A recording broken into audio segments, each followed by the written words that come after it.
Hi again, everyone. So I wanted to make another quick video about this discussion about negative spirits, evil spirits, and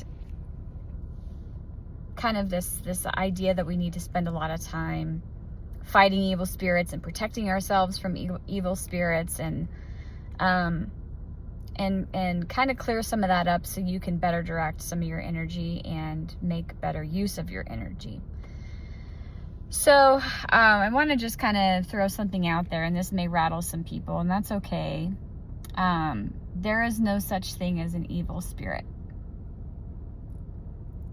We are all perfect oneness. All of our spirits are perfect. I have listened to probably thousands at this point, near-death experiences of people who cross over, and there is no mention ever of evil spirits. It's all pure oneness. It's all pure love. It's all perfection. When they leave their body, it's just this overwhelming feeling of love and acceptance and safety. And so I want to kind of explain some of the real phenomenon that goes on in the world, that we attribute and call evil spirits. So when we talk about this concept of energy, energy is neither created nor destroyed. It just changes form. And so when we have very strong emotions and events happen, those energy signatures produce what we call, what we can perceive as humans. We perceive those energy signatures, right? You go in a place and you feel creeped out. You go in a place and you're like, wow, that place just has a good vibe, right? So I'll give you an example. I, years ago, was in New York City around this time of year, and what a place to be around this time of year. And we got the opportunity to take a little ferry tour around Ellis Island and see the Statue of Liberty. And so we're on this little boat, and it's freezing cold outside. And I'm standing outside because I just wanted to take in the Statue of Liberty. I actually had never seen it. And it, as we're approaching the Statue of Liberty, I could feel, it was such an emotional experience for me, because I could feel the signature of hope that the people who came to the United States from other countries were feeling as they were making their way into Ellis Island. I felt that overwhelming sense of like they had this new opportunity and this hope, and it brought me to tears. It was profoundly beautiful. And I believe that the people who had that strong emotion of hope, that left an energy signature in that part of New York City.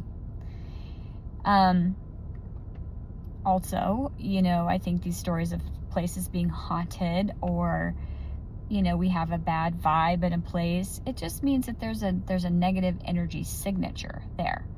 And so if you come into contact with that, it's kind of like, ooh, or it's pleasant.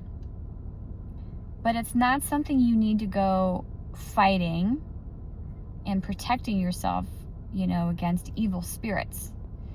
And I don't want to insult anybody, because, coming from a religious background myself and having to let go of religion completely,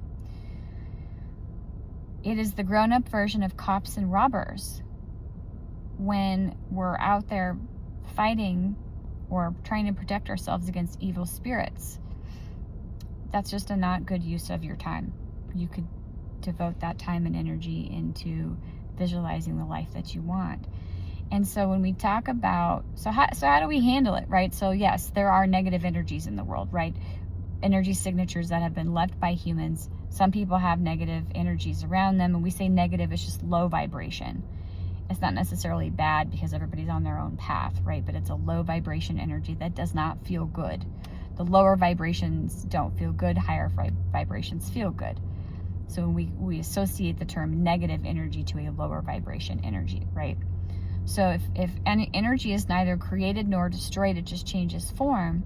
perhaps if you took a moment to send that person or that scenario or that environment a little bit of love, maybe that could help free up some of that lower vibration energy and transmute it into higher vibration energy.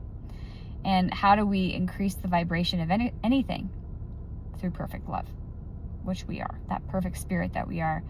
So just kind of, you can kind of picture in your heart, coming out from your heart, coming out from your body to that situation, to that person, to that environment, just perfect love,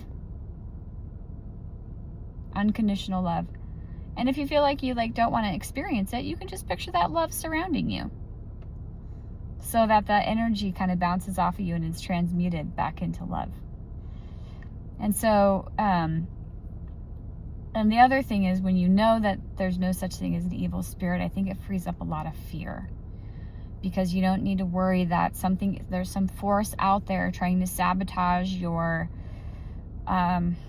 manifestations and your life. There's nothing to fight. So